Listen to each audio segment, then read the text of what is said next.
ഒത്തുതീർപ്പ് വ്യവസ്ഥകൾ നടപ്പിലാക്കാത്തതിൽ പ്രതിഷേധം. നിർമ്മാണ തൊഴിലാളികൾ കാഞ്ഞങ്ങാട് RDO ഓഫീസിലേക്ക് മാർച്ച് നടത്തി. നിർമ്മാണ മേഖലയിലെ പ്രതിസന്ധി പരിഹരിക്കണമെന്നാവശ്യപ്പെട്ട് സംയുക്ത സമരസമിതിയുടെ നേതൃത്വത്തിലാണ് സമരം നടന്നത്.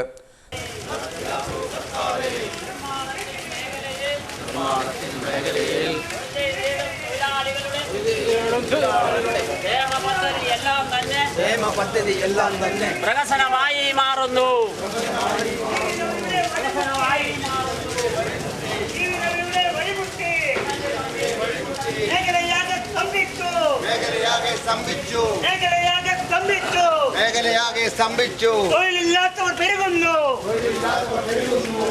നിർമ്മാണ മേഖലയിലെ തൊഴിലും ക്ഷേമനിധിയും സംരക്ഷിക്കുക, നിർമ്മാണ മേഖലയിലെ പ്രതിസന്ധി തീർക്കാൻ സർക്കാർ ഇടപെടുക, മണൽവാരൽ നിരോധനം പിൻവലിക്കുക തുടങ്ങിയ ആവശ്യങ്ങൾ ഉന്നയിച്ചാണ് സമരം നടന്നത്.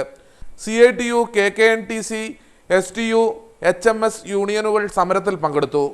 മാർച്ച് CITU നേതാവ് K. ബാലകൃഷ്ണൻ ഉദ്ഘാടനം ചെയ്തു. അതുപോലെ ഈ സമരത്തിന് നേതൃത്വം കൊടുക്കുന്ന വിവിധ ട്രേഡ് യൂണിയൻ സംഘടനകളുടെ ആരാധ്യരായ നേതാക്കന്മാരെ, ഈ സമരത്തിൽ പങ്കെടുക്കാൻ ജില്ലയുടെ വിവിധ ഭാഗങ്ങളിൽ നിന്ന് ചേർന്നിട്ടുള്ള സ്നേഹം നിറഞ്ഞ തൊഴിലാളി സഖാക്കളെ, സുഹൃത്തുക്കൾ,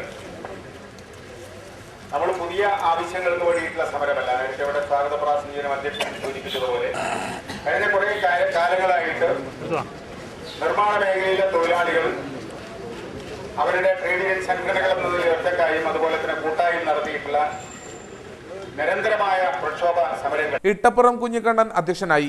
M. Kunhambadi, M. Raman, PV Kunhiraman, BP Muhammad, T. Narayanan, Latheef തുടങ്ങിയവർ സംസാരിച്ചു.